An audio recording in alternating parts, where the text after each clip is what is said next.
Marley Elementary. I'm here at the Cliffs of Moher, and I'm going to read to you Brian and the Vikings, written by Chris Judge and Mark Witcham. Let's hope this doesn't blow. About 1,000 years ago, in a small village in Ireland, there lived a boy named Brian.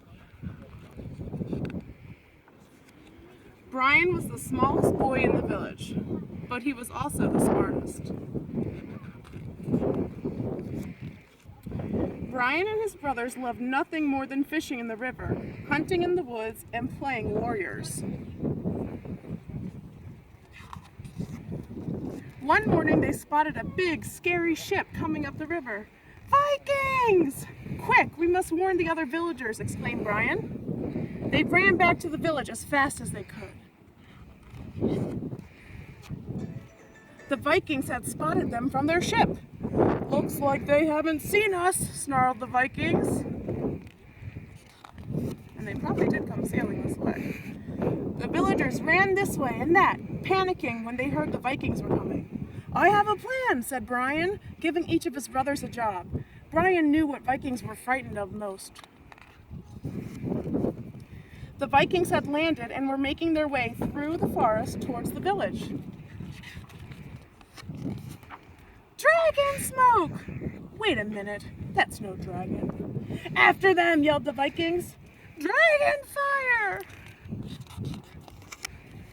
But behind the rocks, "They're just leaves," snorted the Vikings.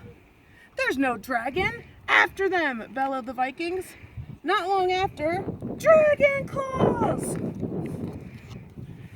"That's no dragon," snarled the Vikings. "They're just toy boats." "After them!" Around the corner, "Dragon!"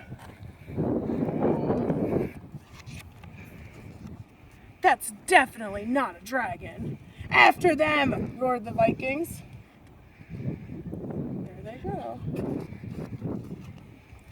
"Now that's a dragon!" croaked the Viking.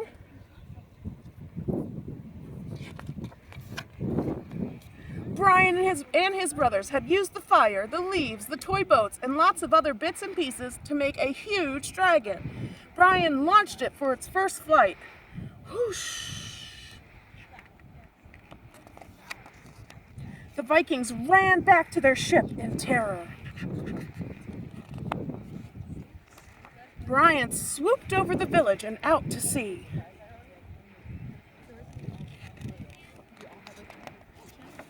Brian had saved the village.